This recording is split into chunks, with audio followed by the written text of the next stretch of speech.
¿Qué tal? Muy buenas tardes y bienvenidos un día más a esta, que ya saben que es su casa, este plato abierto siempre a ustedes.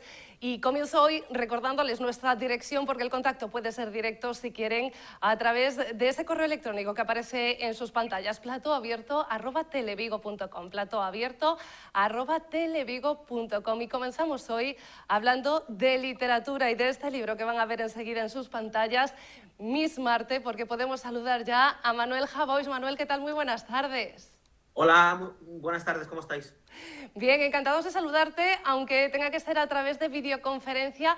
Qué raro, ¿no? Entiendo que para un escritor hoy, pero para un periodista acostumbrado a ver a los ojos y a la cara a sus entrevistados, tener que hacer estas entrevistas a través de videoconferencias, teléfonos, etcétera, etcétera, etcétera. Es el signo tétrico de los tiempos, pero sí, no hay como leer a tu entrevistado. Y eso, desgraciadamente, a través de la pantalla no podemos hacerlo. Yo lo de oler no tanto, pero lo de mirar a los ojos sí. Bueno, Para mí es importante para saber si mentís, sobre todo. era un poco metafórico, ¿no? Pero cuando hueles el buen rollo, cuando hueles el miedo, en fin, hacer una entrevista es un arte que exige siempre de la mejor manera la presencia física. Pero vamos, nos damos con un canto en los dientes, con estar bien ya los dos, poder comunicarnos así que no hay ninguna queja. Manuel, yo sé que muchos libros tienen horneado lento. Yo no sé si cuando empezaste a escribir Miss Marte pensaste que iba a ser así su presentación y las entrevistas sobre él. Sí que lo sabía. De hecho, bueno, siempre existe la posibilidad de hacer trampa, y retrasarlo y estar esperando un poco a que la nueva normalidad nos dé un poco de aire, pero la vida tiene que seguir, las librerías tienen que seguir abiertas, los escritores tenemos que seguir escribiendo y lo prioritario es tener el libro y después ya la promoción, si se tiene que hacer así, pues qué remedio. Te pierdes las grandes presentaciones, que siempre es muy bonito, visitar las ciudades, encontrarte las librerías llenas, eso no es posible, pero dentro de lo que cabe es un mal menor. Lo principal es que la actividad siga y la mejor forma de seguir es que cada uno siga haciendo lo que sabe hacer, lo que mejor sabe hacer, y ya solo el poder hacerlo creo que es un privilegio en estos tiempos, ¿no? Con tanta gente en el paro y sobre todo con tanta gente enferma, así que ninguna queja. Manuel, enseguida entramos en detalles porque este libro tiene muchos detalles, pero antes el argumento. Es un libro que ya en el primer capítulo nos presenta un misterio y precisamente porque yo no quiero desvelarlo, quiero que seas tú el que nos cuente qué historia nos cuenta Miss Marte. Bueno, en el año 1993, y no es un hecho real, que ha habido mucha gente que luego se ha ido a Google a buscarlo por si acaso había ocurrido, en el año 1993, en un pueblo ficticio de Costa da Morte, se celebra una gran boda de dos chicos muy jóvenes y súper enamorados, con una gran pandilla de amigos de verano, y durante esa boda, que es la exaltación absoluta de la felicidad, se produce al final de la celebración, de la fiesta, una tragedia inabarcable, una de esas tragedias eternas, que es la desaparición de un niño, una niña en este caso, ¿no? La hija de la novia. Y a partir de ahí, de la fusión de esas dos temperaturas extremas, el fastuoso calor de la boda y el infernal frío que produce siempre el perder de vista a un hijo, y en este caso además mediante, se desconoce si secuestro, si asesinato, porque simplemente desaparece de la faz de la tierra. A partir de ahí se desarrolla una historia que desentierra o recuerda a una periodista 25 años después, cuando se desplaza a este pueblo y empieza a rodar un documental, empieza a entrevistar a todos los invitados y a la gente.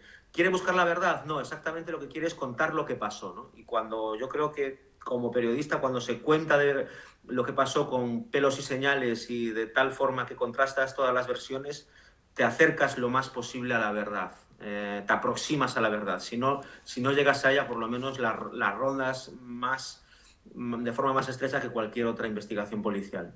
Ahora hablamos de la verdad y de si es necesario o posible acercarnos a ella, de si a veces conviene o compensa, pero antes déjame quedarme en ese primer capítulo porque además yo creo que muchos espectadores que a lo mejor todavía no tengan el libro sí han podido tener acceso a ese primer capítulo porque tú lo compartías a través de redes sociales Sí. cuando salía el libro.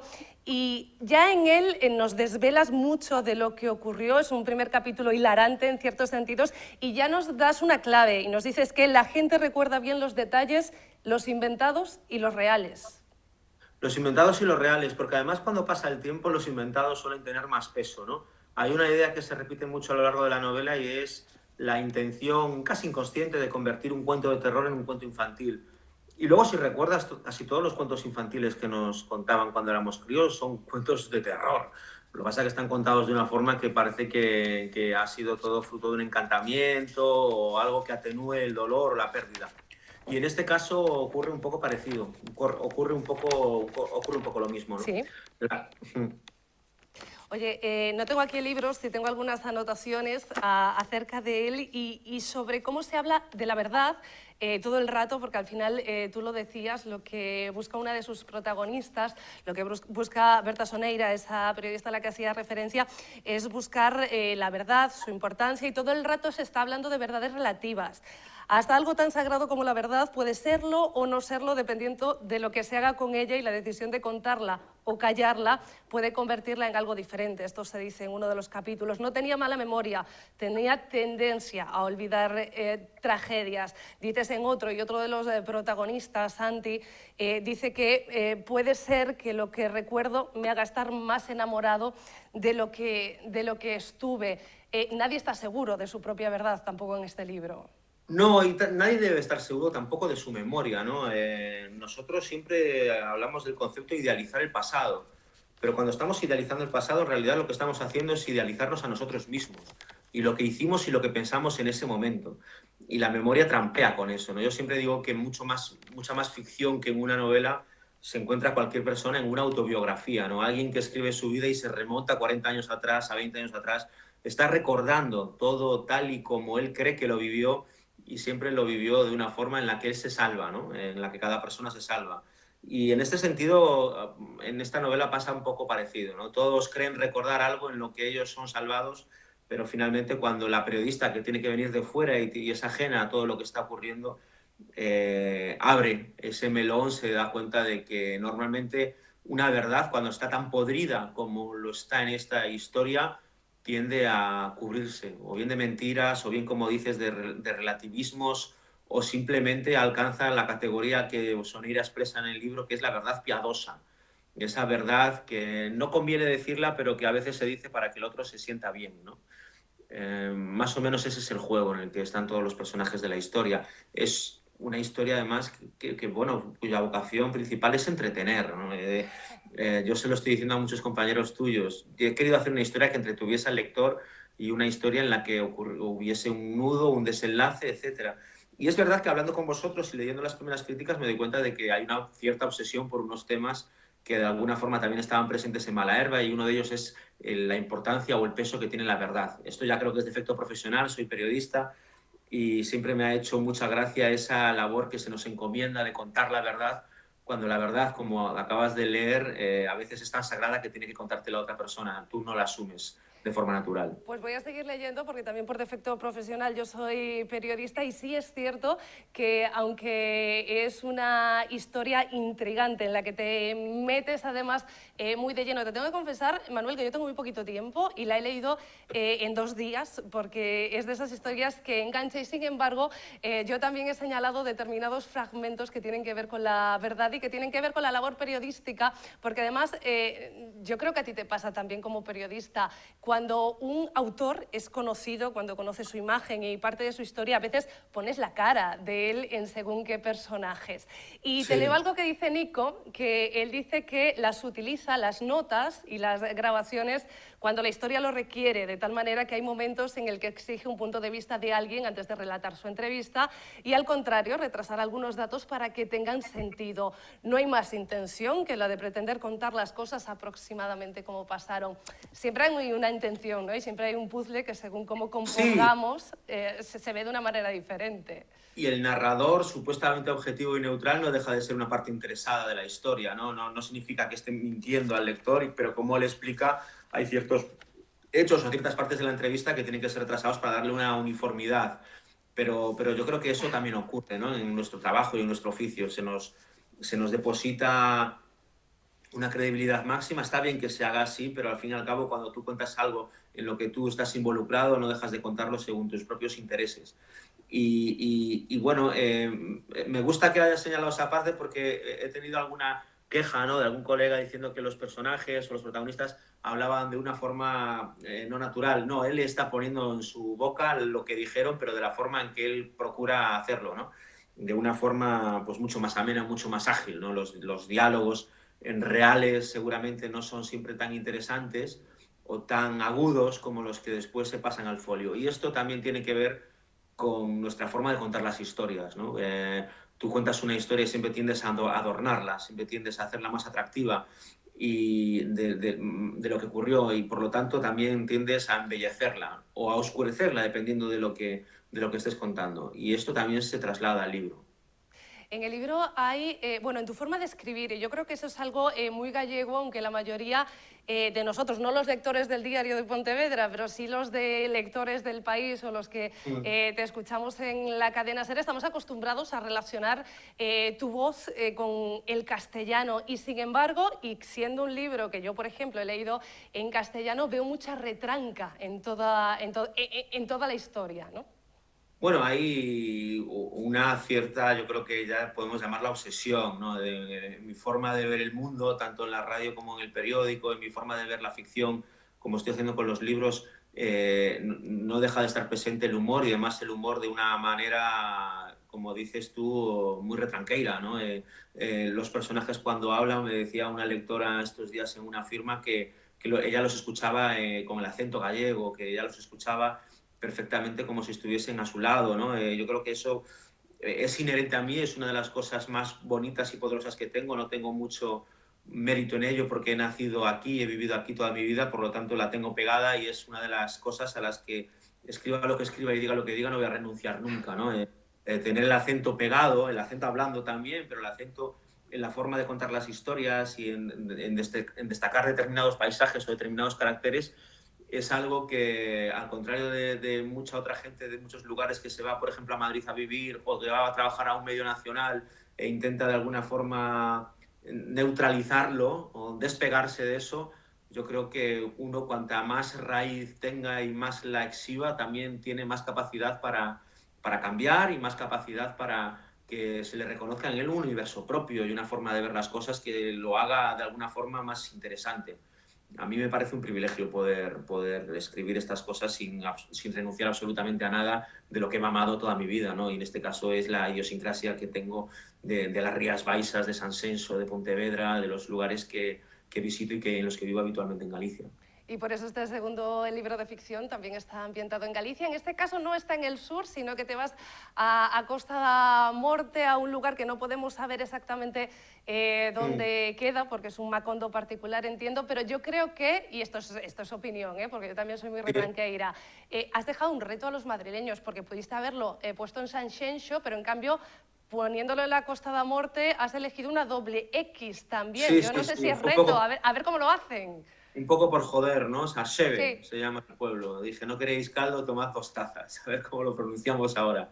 Pero sí, sí, Sarseve es una playa de allí, y ese nombre me gusta mucho. Y yo quería un mar muy violento, quería contrastes, ¿no? Quería el sol del año 93, el sol de nuestros 19, 18, 20 años, la playa, el verano y los turistas y la gente fascinante que siempre nos rodea a esas edades, y después que esta mujer, Soneira, ruede el documental en febrero, que ruede el documental con el mar más bravo, con el mar más violento y con peligro de naufragios y con las tempestades y el mal tiempo, ¿no? Yo creo que es algo a lo que no solo, bueno, nos quejamos siempre, ¿no?, de la lluvia, del viento, etcétera, pero a mí me parece, entiendo que no haya gente que lo piense así, que lo busque así, pero a mí me fascina la Galicia tormentosa, lluviosa, oscura, de niebla, y creo que es un paisaje literario, potentemente literario de primer nivel. Y quise aprovechar eso. En las Rías Baixas tenemos unas playas maravillosas, tenemos una costa fantástica, pero no tenemos el mar violento y bravo que hay en la Costa da Morte, y tampoco tenemos, por lo tanto, las imágenes tan poderosas que nos puede dar ese mar y la costa, los acantilados, etcétera, ¿no? Hacías referencia al principio de la entrevista a las historias de terror, ¿no? Es un libro de terror, es un libro de misterios, pero sí es cierto que hay un ambiente como irreal en todo el relato, como irreal es también una de sus protagonistas, no nos hemos referido a ella, hablamos de Mai, un personaje que yo no sé por qué, ha sido subconscientemente, y sé que no tiene nada que ver, que relacioné en algún momento con la maga de Cortázar, precisamente porque ella emana como, no sé, una irrealidad que parece que deslumbra a todos los personajes del libro, ¿no?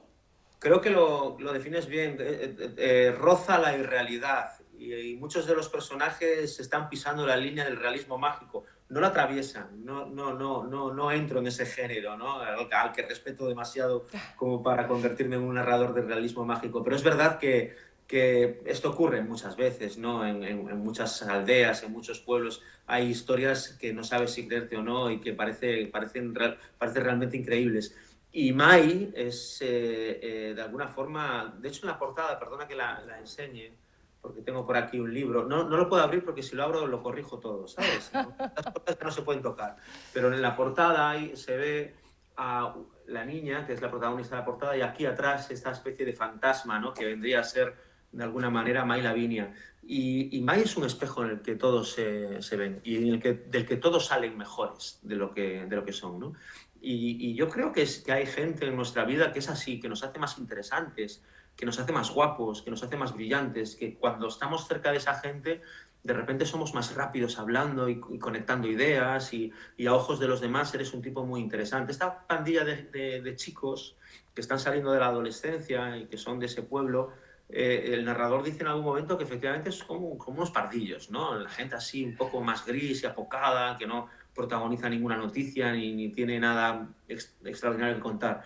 Y esta chica llega a esa pandilla como Maradona llega a Nápoles y los convierte en campeones de liga y de repente todos tienen algo muy interesante y excitante en su vida y empiezan de alguna forma a hacerse mayores y a convertirse en adultos gracias a ella, que a lo largo del relato ya se empieza a ver que tiene una cierta pedrada, ¿no? Pero al principio eso es una excentricidad, del mismo modo que cuando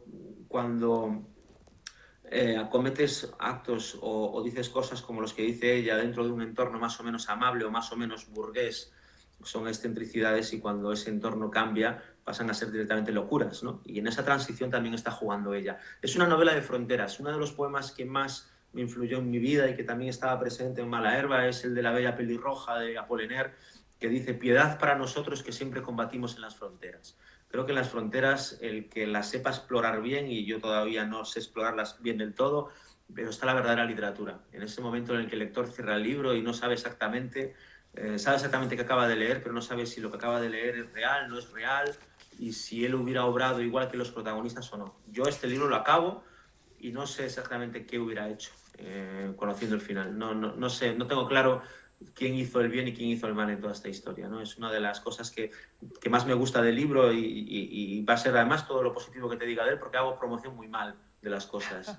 Y siempre me ríen en la editorial porque no me alabo lo suficiente. Pero esto sí que lo tengo que decir, que yo como narrador, como protagonista, como autor, perdón, no como protagonista, no tengo claro muy bien quién ha hecho bien y quién ha hecho mal. Tengo claro la solución y el desenlace, la he escrito, el libro se queda cerradito, al contrario que en Malaherba, que había gente que se quejaba de que no quedaba muy claro, pero además de haber algún guiño ahí dentro de la narración, algún guiño a la historia anterior, porque en el tiempo más o menos se solapa, Malaherba termina en 1992, esta historia empieza en 1993, solo lo separan unos cuantos kilómetros, unos cientos, no sé, 100 kilómetros, 200 entre la Costa da Morte y Pontevedra, así que ahí hay alguna conexión que espero que el lector detecte. Muy suave, muy liviana, pero sí.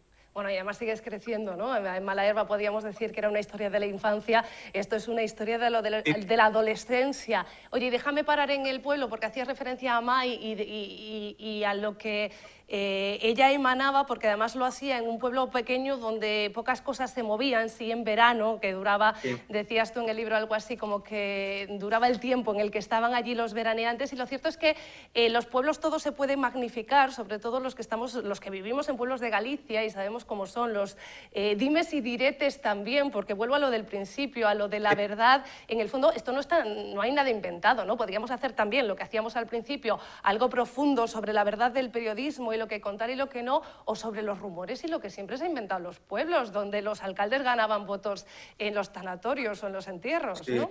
como el alcalde de Girón. Fíjate que cuando algo tan tremendo como esta desaparición, con una acto mediático muy grande, prácticamente una simulación de la investigación de Madeleine McCann, etcétera, y luego todo se diluye más o menos rápido y se queda un boquete gigantesco que nadie rellena. Ese boquete es el protagonista de la novela, el desconocimiento. Pero cuando te cuentan una mentira, cuando te dicen algo que no es real, tú vives con esa mentira. Puedes pensar que a lo mejor tu vida ha girado sobre esa mentira, pero ha girado sobre una certeza. Tú has creído que era verdad, ¿no? En este caso no te dicen lo que es verdad ni lo que es mentira. En este caso todos son dudas.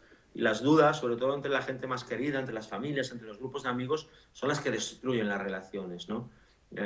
Tú puedes no enterarte de una infidelidad, puedes no enterarte o pueden mentirte sobre eso, o sobre un familiar que ha muerto y resulta que no, porque está viajando, yo qué sé, cualquier mentira, tú te la puedes creer y vivir con ella sin que cambien mucho tus dinámicas.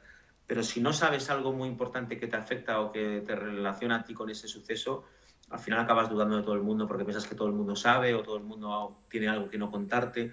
Y en este caso ocurre un poco parecido, ¿no? Hay una pandilla ideal, digamos, de chavales a los que de repente se la imputa una de las partes fundamentales, la única niña del grupo, y nunca se conoce la verdad, nunca se sabe la verdad. Y tampoco se ha contado una mentira, es un caso abierto. Y los casos abiertos son casos especialmente delicados. Un caso abierto que se cierra en este libro, Volviendo al pueblo. Yo que sé que eres activo en redes. Twitter, con esto de las fake news y tal, ¿puede ser el pueblo global también, con esto de las verdades y las mentiras? Puede ser, hay una lectura de la novela que desde luego afecta al periodismo, ¿no? Tiene que ver con algo, con una noticia, un tuit o un titular que nos agrada mucho, que nos embellece la realidad o que fija y nos da la razón a nuestras ideas. Por lo tanto, eso no se contrasta, ¿no? O se contrasta menos. Cuando un periódico llega a una gran exclusiva que a sus lectores les va a entusiasmar y que la línea editorial agradece, bueno, si no es un gran periódico, puede tender a contrastarlo menos o a contrastarlo con menos ganas que si la noticia fuese contraria a sus intereses. En ese caso tendría que darle igual, pero va a contrastar hasta el último cabo. Esta chica llega de la nada, parece un verano y le encanta a todo el mundo y es fascinante, graciosa, divertida, guapísima, etcétera. ¿Y para qué vas a preguntar por su pasado? ¿Para qué vas a contrastar de dónde viene, ¿no? Si todo es maravilloso. El amor de los 18 años también es así, ¿no? Te enamoras y de repente alguien te dice, oye, que creo que no quiero saber absolutamente nada, no me molestes, estoy viviendo mis emociones, ¿no? Es anteponer de alguna forma la emoción a la razón, lo cual no está mal. En el periodismo, desde luego, está horrible, ¿no? Pero en las relaciones humanas a veces, salvo que te cuenten, oye, esta chica es una asesina en serie, pues dices tú, oye, pues gracias por decírmelo, que no es el caso, ya anticipo. Generalmente prefieres vivir antes que hacer preguntas. A los 18 años no es una edad en la que tengas que hacerte demasiadas preguntas cuando estás experimentando por primera vez la amistad, el amor, etcétera, ¿no? Creo que esas preguntas se hacen luego, cuando vienen los desengaños y cuando viene sobre todo la palabra que atraviesa la historia, que es el desencanto. Esta chica es una chica encantadora y encanta a todo el mundo y por lo tanto de repente ese pueblo, Sasebe, parece un pueblo encantado. Y cuando pasa el tiempo y empieza el desencanto es cuando empiezan lo que dices tú, los dimes y diretes, cuando empiezan a inventarse cosas y cuando cubre toda una gran leyenda negra sobre ella, ¿no? Y sobre esa injusticia también se levanta la resolución del caso. Manuel, sin querer meterme en tu vida privada, pero haciéndolo. Métete, métete, no pasa nada. Nico, ¿podrías ser el periodista que tú hubieses sido si te hubieses quedado en el diario de Pontevedra? Sí, hay dos circunstancias. Yo no me parezco nada a Nico ni me parezco nada a Berta Soneira, pero las dos circunstancias son un poco las mías, ¿no? La circunstancia del periodista de diario local, que echa una mano a alguien que viene de fuera y demás, que eso también lo hacía yo de vez en cuando se venía aquí a hacer algún reportaje grande o demás, y luego la chica que más o menos, para su desgracia, es noticiable que ella haga algo, ¿no? O sea, trabaja en medios de más repercusión, de más difusión, ha publicado algún libro con un éxito relativo y entonces esas circunstancias la convierten también a ella en una especie de protagonista, ¿no? Y esas circunstancias pueden ser las mías, pero yo me identifico, bueno, me gusta, el ideal de ella de trabajo sería el mío, el ideal, no quiere decir que yo trabaje igual, para mi desgracia, pero yo creo que el ideal es el de ella, que tiene una repercusión además mucho más temprana que la mía, ¿no? Pero Nico, ese observador, el que cuenta la historia, es el con el que más me identifico. Yo era el tipo que en mi grupo de amigos daba un paso atrás y contaba las tardes, las noches o escribía sobre aquello que iba a pasar, ¿no? Para luego contarlo. Esa labor más anónima. Una de las una de las pocas desgracias que tiene salir tanto en medios como salgo yo, colaborar en la SER o escribir libros, es que cuando vas a cubrir algo o cuando tienes que hacer la cobertura de alguna historia, no pasas tan desapercibido, ¿sabes? No te puedes acercar sin querer a un grupito para ver de qué están hablando y luego contarlo, porque te han reconocido. Y el otro día en Madrid estaba sentado en una mesa tranquilamente desayunando, se sentó a mi lado Esperanza Aguirre con un agente y empezaron a hablar unas cosas tremendas y cuando levantó la cabeza y me vio, me saludó y se cambió de mesa. Bueno, esas cosas ahora no las tienes. Y claro, que para trabajar como periodista y como reportero el anonimato o no tener una relevancia pública es bastante importante. Te preguntaba por Nico y ahora te pregunto por Berta, porque yo no sé, y asumiendo que te lo han dicho alguna vez, ¿cuándo fue la primera vez que te dijeron que apuntabas maneras? No, eso me gusta mucho porque lo sigo diciendo, ¿no? Pues ser pura expectativa, puro hype. Me gusta mucho esa idea. Siempre me peleo con mi editora porque ella tiene grandes ambiciones, lee el libro y le entusiasma, entonces dice, joder, este libro va a gustar, ya verás. Y yo siempre digo, yo tengo que partir con la expectativa muy baja. Con la expectativa muy baja trabajo, funciona mucho mejor, ¿no? Porque así lo demás es un regalo, ¿entiendes? Cuando tienes las expectativas tan bajas para ti mismo y cuando no esperas grandes cosas y eres bastante pesimista, todo lo que venga después tiene la categoría de regalo, no de exigencia, ¿sabes? Entonces, lo de apuntar maneras lo llevo escuchando mucho tiempo y de hecho hice un artículo que dio título al libro que era Irse a Madrid, cuando la gente te decía, tú tienes maneras y creemos que puede ser muy bueno, tienes que irte a Madrid, esta chorrada que yo decía, pero ¿por qué tengo que irme a Madrid si tengo wifi en casa? No hay ninguna razón. Luego la vida siempre te da una bofetada. Te llaman de un periódico, te hacen una oferta y te vas con la cabeza a casa diciendo, bueno, pues, pero no creo, lo mío fue así, pero no creo, si yo escribiese libros, si colaborase en diarios nacionales, lo podía hacer tranquilísimamente desde mi casa de San Celso, gracias a una buena conexión de internet. No hay que irse a Madrid a tener relevancia en la época, en el siglo XXI, vamos, no tengo ninguna duda. Yo no sé si te lo han propuesto ya, a lo mejor con una columna en El País, con alguna sección en la SER, no sé, una sección de entrevistas ficticias. A mí me da. Oh, me encantaría. Le he puesto a Berta Soneira parte de mis deseos más oscuros. Esos titulares, hemos quitado alguno, hemos quitado alguno para no liarla, pero los titulares de Ferlosio, de Felipe González, la entrevista ficticia, me gusta mucho lo que dice Ferlosio en la novela, cuando se lee a sí mismo. Esa entrevista ficticia, sin hacerla pasar por real, porque me cagaría de miedo cada noche, por miedo a que me descubriesen, esa entrevista ficticia es un género muy, muy divertido. A mí me gusta mucho. No, lo haría con placer, vamos. Yo lo veo. De hecho, he visto, buscando en internet, he visto que se ha he encontrado una conversación, creo que era del ABC, entre Obama y Kennedy, sí, que no era propiamente una entrevista, sino una conversación, y creo que fue en la revista Lecturas una entrevista ficticia a la reina Leticia, que también existe. He visto la portada únicamente de la revista, no he llegado, tampoco era en el interés máximo, a leer la entrevista ficticia. En todo caso, ahora que ya nos llevamos bien, Manuel, tú y yo, y que estoy a punto de despedirte, te pregunto, ¿te gusta Rocío Jurado? Sí, mucho. Y como dice el libro, y cito una frase literal, disculpa el taco, solo a los hijos de puta no les gusta Rocío Jurado, dice May Lavinia, ¿no? Cuando se presenta al narrador en el pueblo. Me gusta mucho, la pongo mucho. Yo escucho música muy diferente. Bueno, yo por eso lo preguntaba. Yo sé que ahora cualquier lector de Manuel Javois, si me preguntan, a mí me va a encantar también. Rocío Jurado, no vaya a ser que me ponga en el lado de los hijos de puta, y yo también aprovecho para pedir disculpas por el taco y aprovecho para decirlo ya que me ha dado la oportunidad. Manuel, encantadísima. Estamos ahí esperando a que llegue tu tercera novela porque vas increciendo y lo sabes. Gracias.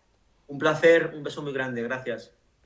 Señoras, señores, ustedes ya saben que les decíamos la semana pasada, abríamos la cultura, mañana volveremos a repasar la agenda cultural y hoy, si les parece, nos vamos de museos. En el Museo Marco todavía podemos acercarnos a Seda de Cavallo, la retrospectiva de Manuel Vilariño que reúne en torno a un centenar de obras del artista desde 1981 hasta la actualidad y que refleja los aspectos más sobresalientes de su estética, siempre marcada por un fondo poético y una actitud contemplativa.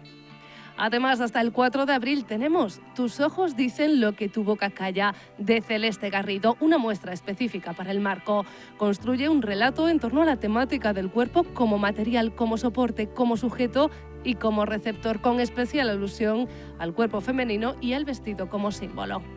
El 19 de febrero se inauguraba además en la Fundación Laxeiro En el suelo, de Ignacio Pérez Jofre.